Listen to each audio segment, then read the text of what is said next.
Добро вечер, ова е 25 март, понеделник, како и секој понеделник, јас сум Саша Рановски, вашиот домаќин во наредните неколку часови на телевизијата, која што наскоро ќе наполни една година постоење и чисто знак се промени во злато, бидејќи една година треба се прослави.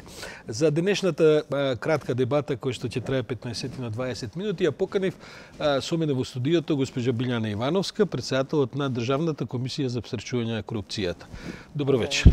Добро вечер. Благодарам за поканата и еве воедно можност да ви го честитам и роден денот. Еве има уште една недела, идната недела ќе ни биде недела на славење, но веќе да кажам се подготвуваме и за тоа. Госпожа Ивановска, вие бевте во ова студио пред едно месец и половина, отприлика бидејќи ви избра на функциите на 8 февруари. Значи, за неполни 2 месеци произведувате повеќе вести и активности отколку што по моја слободна проценка претходните 2 мандати на иста оваа комисија. Се работи за стратегија, бидејќи гледам дека сте крајно транспарентни, отворени, речиси да не одбивате гостувања и изјави за медиуми и така натаму. Се работи за стратегија или? Се работи за нов начин на работа. Тој начин на работа е пропишан и во законот. Државната комисија за спречување на корупцијата треба да работи транспарентно, отворено и јавно. И ние тоа го почитуваме и кога ги држиме седниците, сите седници се отворени и јавни кон јавности, кон медиумите, но и вака на сите новинарски прашања, на сите студија се трудам максимално да одговорам на сите поставени прашања, бидејќи сметам дека тоа ќе направи ситуацијата појасна и почиста на граѓаните да осознаат и што работиме и ако имаат некои дилеми да им се разјаснат. Затоа ние сме ви медиумите благодарни. Кажете ми што затекнавте, веќе сте, да кажем, неполни 2 месеци таму и така. Гледам дека веројатно денот работен ви трае повеќе сати отколку што е нормално предвидено.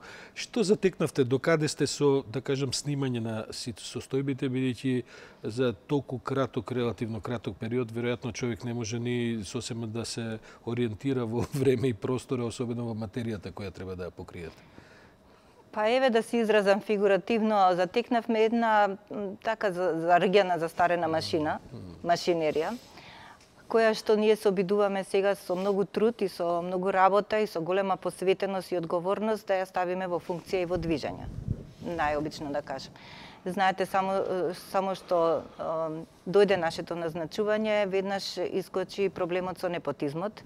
И тоа беше фактички првата задача, односно на втората седница веќе го поставивме тоа прашање.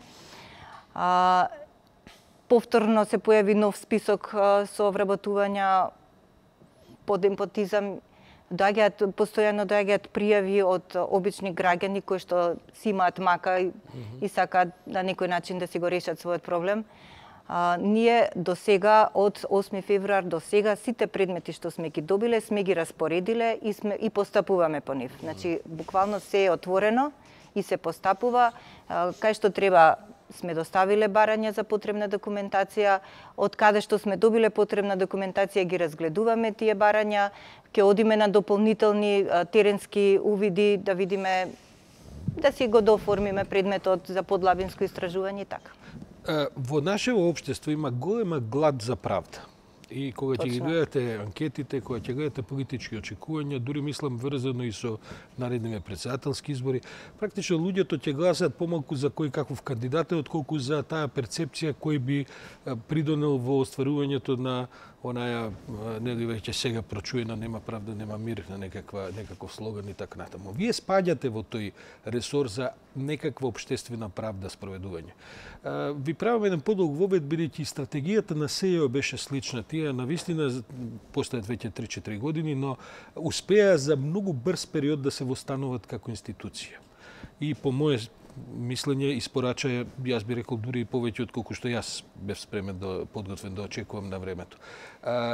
Сепак СЈО е по капацитетот негде кај отприлике 5-6 пати поголем од вас. Добро, тие имаат и се разбира друга работа, друг обем и така натаму. Меѓутоа вие имате 20 на луѓе во стручната служба и самите комисионери сте 7 души колку што се, значи тоа се неполни 30 луѓе. Имате ли анализи како тоа треба да расте и да се развива, бидејќи тоа ќе треба веројатно релативно скоро да се случува? Па Па знаете, ние имаме капацитет од 20 вработени во секретаријатот, кои што во споредба со предвидените во актот за систематизација не е ни половина. Имено, со систематизацијата по старите надлежности на комисијата предвидено е да има 51 вработено лице, а имаме 20, што значи дека со новите надлежности треба да имаме многу повеќе. Но колкав ќе биде тој број, ќе го утврдиме по изработката на функционалната анализа, за која еден од донаторите се прифати да ја направи за нас. Врз основа на таа функционална... Тоа ќе биде во некое догледно време? Во догледно. За недели, за месеци? За месеци.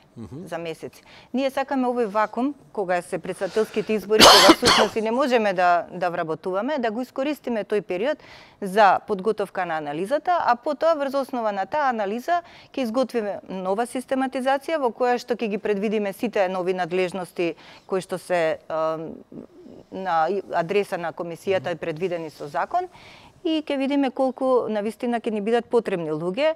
Врз основа на тоа и ќе доставиме и барање за согласност и за нови вработувања. Нормално дека одеднаш не можеме сите да ги вработиме, но дел по дел ќе вработуваме за да можеме и новите вработени да ги апсорбираме, да можат и да се обучуваат. Вам ви е сега постоечкиот буџет недека околу половина милион евра годишно. Претпоставам дека со оваа нова систематизација и така натаму, како што велите, сега добивте и многу нови надлежности. Претпоставам дека тој буџет ќе треба неколкукратно да се зголеми, за да можете сите овие активности да ги... Да, нормално. Или барем да се дуплира оваа година. Значи ли тоа некакво воредно барање средства до државата?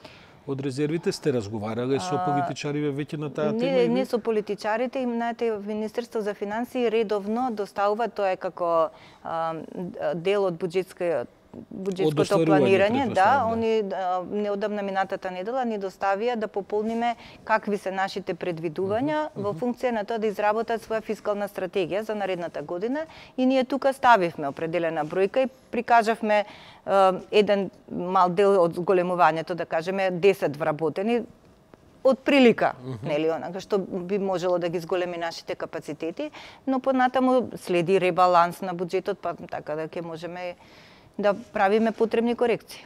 Вам, како што е, јас ве споредувам со СЈО, бидејќи тој тип на институции кај нас не покажала ефикасност до појавата на СЈО, а сега и комисијава ќе имате вие таа среќа или несреќа да мора да релативно брзо да ја проработите, бидејќи навистина таа комисија недостасуваше во целиот тој синџир на спроведување на некаква правда и во крајна линија правен систем, легална држава. Што предвидувате? Ќе имате ли некакви центри за анализа? Таму се викаат тие центри за форензика и така натаму. Бидејќи вие сега ќе мора да се зафатите, речиси, со анализи на случаи кои што ќе бараат големи експертизи. Планирате да се ширите со советници или тој капацитет ќе го правите во самата комисија? Законот ни дозволува и надворешни експерти да ангажираме, меѓутоа ќе видиме што ќе биде поефикасно и помалку да абсорбира средства, нели, да не речам да ни биде и поевтино. Од една страна, но од друга страна ние имаме и добра соработка со другите институции, така што можеме тој целиот систем да го ставиме многу добро во функција. Гледам дека имате цела една серија од средби изминативе недели. Како реагираат другите институции? Затоа што знаете како е, сите они реагираат, веројатно ќе кажете коректно добро, додека не почнете да ги евентуално гоните некои од одговорни за луѓе во тие институции. Па сега, ако треба да ги гониме, ќе ги гониме, меѓутоа ние зборуваме каква е соработката со институцијата како институција. До сега со сите кои што дојдоа, не посетија, остваривме многу средби, имавме доста, разработуваме планови за каква идна соработка да воспоставиме. Јас сум задоволна од тоа и во иднина имаме најави за останати средби. Ме радува тој податок заради тоа што, ќе повторам уште еднаш, сакам целиот систем во државата да се стави во функција. Што е право и институциите како едва и да чекаа вие да се востановите во новиот состав, за да сега гледам малку туку ќе кажат еве има ДКСК, кај не обработте се дека ти видат. Да не бидеме ние дежурни, па да станеме и дежурни. Ни се обраќаат ли граѓани? Да. Граѓани многу ни се обраќаат. Која е поставката? Имате служба, имате некаков шалтер да кажем? Не, имаме ние една архива со една вработена која што кутрата веќе се пренатрупа од работа, па моравме да побараме помош од службата за заеднички работи на владата и фала Богу ни искочија во пресред и сега имаме и појачување, инаку архивата стана тесно грло. Вработените остануваат и прековремено на работа и останатите од другите служби помагаат, остануваат и прековремено на работа и во сабота се работи и не може да се постигне. Значи, по проверката на анкетните листови, една сурија од луѓе дојдоа да носат анкетни листови. Мене ме радува тој податок, иако тоа е дополнителна работа, меѓутоа е добро што ете... Неколкумина се побунија, што е право, рекоа, еве, ние направила грешка комисијата и така натаму, но тоа е сепак мал процент во однос на она што ги натеравте десетици случаи сепак да ги ажурираат. Да, тие што се побунија дојдоа. Јас кажав и минатиот пат исто во вашево студио дека вратата е отворена за сите. Дојдоа, се разбравме, видовме каде е проблемот, се разреши, нема никаков проблем понатаму. И останатите кои што не поднел или не пријавил промена на имотната состојба, сега има една река од анкетни листови. Од една страна. Од друга страна доаѓаат обични граѓани, секој со својата мака доаѓаат да се обрати до нашата институција и кога сме надлежни за соодветниот проблем и кога не сме, едноставно бараат правда кај нас. Мене ме радува тој податок што едноставно ми значи дека свеста кај луѓето се зголемува од една страна, од друга страна и се охрабруваат и им се зголемува вербата дека еве во државава постојат институции на кои што може да им се верува и дека конечно ќе си ја остварат својата... Но свесни сте дека може да ве загушат, бидејќи тоа ќе стане како амбуланта за настинки, како да ви кажам.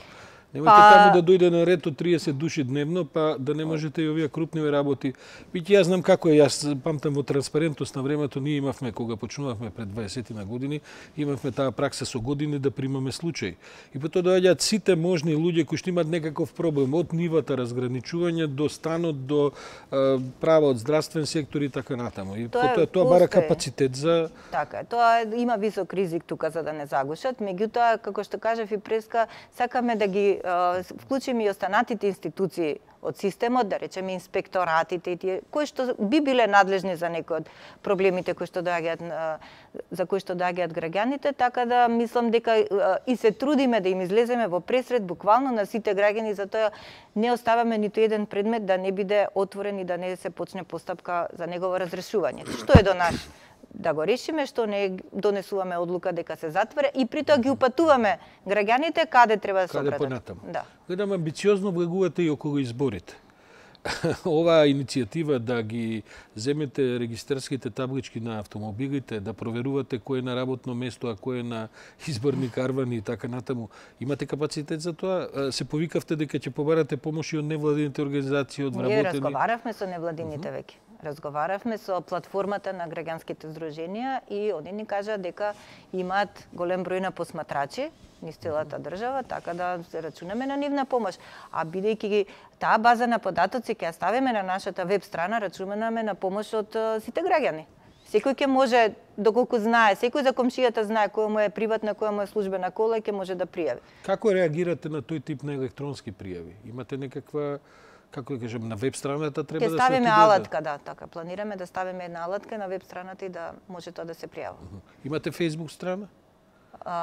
Како институција? Како институција се извинувам. Се планираме да правиме. Добро, јас затоа велам не сте ни 2 месеци по. Да, планираме да правиме. Како ќе реагирате и сега и во иднина на овој тип на, како да кажам, на една административна, би рекол, ароганција со која ви одговара, да речеме, кабинетот на председателот после на барање информации за унапредувањата? И де факто ќе ви го прераскажат законот и нема да ви дадат никакви информации, мислам дека баш така и се случи. Да. Што планирате да направите? Во тој случај не е само страната на председателот во прашање, туку и Министерството за одбрана. Сега ние ги чекаме тие податоци да ги добиеме. А зашто ги чекате? Ова веќе го слушам, мислам дека 10 на дена помина, ако не се лажам. Добро, имаат уште... Имаат рок? Да, 15 дена. Имат кај да е, треба веќе да ги достават документите. И потоа мислите што да правите? Ако констатирате, ќе гоните прекршочно? Па да. Гледам дека се обидувате и не мислам дека ви е тоа лоша стратегија, меѓутоа се обидувате и низ јавните настапи да создадете еден притисок за да евентуално и низ тоа истерувате некакви, како да кажем, формални обврски на институциите кои инаку би можеле да ве шетаат со недели по разноразни... Па не е поентата да се шетаме со недели се. Ако сакаме за доброто на сите ова општество еднашка да се види бел ден, треба сите да се вложат. Добро, знам, ама тоа ако сакаме, ако не ќеме? Епа, ако не ќе Оти вие сте тие што треба тоа, ако не ќеме да го... Епа, затоа има прекршочни одредби во законот, за ако не ќеме. Оној што работи правилно и праведно, не му треба закон. Влеговте и со непотизмот и самата рековте и така бројот на случаите расте или останавте на оние што ги имате? Два разрешивте, расте бројот на случаите. Да. Ви се чини дека е тоа нешто што каде што има навистина еден тренд? Веројатно тоа не е карактеристично само за оваа власт, ама оваа власт тоа сега го очигледно тоа што се објавува и така натаму го прави. Е тоа нешто што е карактеристично, што е голем проблем, бидејќи, гледате, сега, кај нас политичката сцена е таква да препукувањата партиски се дневни на, како да кажем, по 3 соопштенија од една друга страна. Вие, како ви се чини проблемот? Постои реално проблемот со непотизам? Ја мислам дека постои, не јас лично да мислам, него врз основа на тоа... Го делиме тоа мислење, туку сакам да видам дали... Постои, за мене тоа е голем и суштински проблем. Ке си речеме, можеби, па еве се антикорупцијска ке се угуши со предмети од непотизам, треба да брка висока корупција и не знам што. Ке кажам дека е многу значен проблем заради тоа што кога еднаш ке се постават луѓе по принцип на непотизам со нечие политичко влијание, тоа е добра основа понатаму за корупција. Значи тие ќе бидат после послушни да ги терат по големите работи. Затоа мислам дека тоа е коренот што треба да се сосече. А и ако владата ги исполни најавите дека ќе обезбеди добра директори професионалци на државните предпријатија, тоа би било добро. Конечно професионалци да почнат да работат, кои што ќе бидат луѓе со интегритет и нема да подгледуваат на влијанија од политичката моќ. Ја спомнавте високата корупција. Налетавте на нешто такво во изминативе 2 месеци? Работиме на истражување на некој случај, кога ќе бидат доволно изработени, ќе ги објавиме. Ќе комуницирате директно со јавноста тогаш или прво ќе со институциите ќе кога ги отвараме предметите, се отвараат пред јавноста. Знам дека треба да се селите до објектот. Каде имате некаква локација која што бидејќи не ве собира сега со сите овие ширења за кои што разговараме, вас таму и квадратите не ве собираат? Не само што не собираат квадратите, туку технички не можеме да функционираме поради тоа што не можеме да бидеме функционални, не можеме опремата да си ја приклучиме. Ќе се селиме кај Македонска опера и балет, некоја нова зграда на Пуик. Очекуваме на утрешната седница на влада конечно да официјално да го добиеме решението, па ќе видиме понатаму. Кажете ми, до сега сте се состанували со, да кажем, со политичариве од опозицијата и од власта? Бидејќи гледам по реакциите нивни во јавноста се разбира дека сега сите ве поддржуваат и така натаму. Меѓутоа, имате некакве искуства кои што излегува вон тие рамки? Некој се обидува да влие на вас, некој се обидува? До сега не. Затоа што навистина преку вас се промовираше еден нов начин на екипирање со тој ветинг и така натаму. Сега гледаме дека се заговара тоа на различни нивоа да се постигне и покрај сите критики што беате за баџанакот, за не знам што и така натаму, изгледа дека тој принцип помина. Можете да го советувате тој принцип и за други институции, како ви се гледа? Топло би го советувала. Да. Иако поминавте низ оној, како да кажем, на овој бараж на испитување и на како пеколот на Данте Алигери во 9-тиот круг. Без разлика, мислам, не беше едноставен изборот, но целта ги оправдува. Па добро, јас мислам дека вие како ДКСК имате практично и моќ да побарате тој тип на, бидејќи тоа е еден вид на некакво предупредување и на корупција во крајна линија. Точно, да. Значи, топло го препорачувам принципот, гледам дека и од јавноста е прифатен, влева верба кај народот и мислам дека вреди да се поддржи понатаму. Кажете ми, со странците соработувате ли, бидејќи се експертизи во прашање кои што ние понекогаш ги немаме? Јас повторно ќе кажам, одредени искуства на СЈО се покажаа како многу корисни. Гледаат во вас некаква адреса на која можат да постигнат? Странците први дојдоа да не посетат и се многу оперативни. Еве, например, ке кажам, софтверот што ни е потребен за електронско доставување на анкетните листови, ке го изработиме со поддршка на странците. А тоа е многу важно за нас. Што друго, да речеме, користите нивни услуги, има некакви финансиска поддршка или се работи само за проекти кои што? Само за проекти. Нас конкретно пари не ни треба да ни дадат пари како пари. Резултатите од тие истражувања и од тие проекти ќе ни бидат добре дојдени понатаму во работата. Еве функционалната анализа, вие спомнав, исто ќе биде изработена. Некакви остручнувања, некакви експертизи кои што ќе можете да ги... Ќе имаме и таква поддршка, да. Имате и тој тип на планирање, програма? Добро, а каква е можноста за волонтери? Видите, предпоставувам дека имате ли размислувано дека можеби треба да се отворите и на тој начин за некакво волонтирање на невладини организации кои би сакале да ви помогнат и така натаму, и тоа сепак... Ние со невладините остваривме средба и разговаравме на тие теми. Имаме целосна поддршка и во фаза сме да изготвиме као еден вид меморандум за соработка и се движиме во тој правец. Бидејќи знаете како и невладините имаат експертизи кои што се покажаа дека во некои случаи, во некои дејности во Македонија, да речеме во евроинтеграциите, јас сега препознавам половина од кадрите кои што работат за владата се луѓе кои што доаѓаат од бившиот невладин сектор, бившиот за нив. Предпоставувам јас, бидејќи долги години сме во антикорупцијски некакви активности и така натаму, и во нашиот сектор невладин има луѓе кои што се разбираат во тие работи. Точно. Ви седе и во комисиите, ако памтите за време на... и не испрашува. Особено имаат големи истражувања, еве на пример, гледајќи го прашањето со вработувањата во јавните предпријатија, има одлично направени истражувања како се движел бројот на вработувања во јавните предпријатија, еве особено за Елем.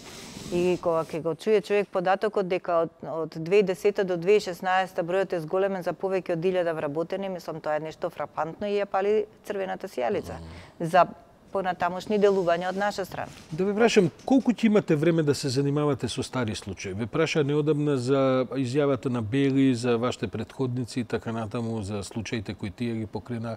Колку случаи затековте? Ќе имате воопшто време да се занимавате со некаква анализа на затечени случаи? Страв ме да кажам дека сега навистина немаме воопшто време. Меѓутоа, тие пријави се стигнати до институцијата Државна комисија за спречување на корупција и тоа не ослободува од одговорност. Може нешто од тој и да застари, предпоставувам, ја не знам какви се законски рокови и така натаму. Ќе видиме за какви случаи се работи, веднаш да се преселиме, да се сместиме, малку да ги држиме работите под контрола, па да почнеме да гледаме во старите случаи. Госпожи Ивановска, јас ви благодарам за ова гостување. Пак ќе ве викнеме за 2 месеци да ве прашаме до каде сте. Ако нема проблем. Бидејќи и нам ни е значајно да поттикнеме... За 2 месеца ќе бидеме, например, со председателски избори за нас. Така е. Да ќе можеме да... Ќе имаме можеби искуства кои ќе бидат вредни за прераскажување. Ви благодарам уште еднаш, а вам, почитувани гледачи, ви предлагам да останете со програмата на ННТВ, бидејќи за 15 на минути почнува централниот дневник на нашата телевизија, а во него ќе ги дознаете најважните настани кои што го обележаат денешниот ден.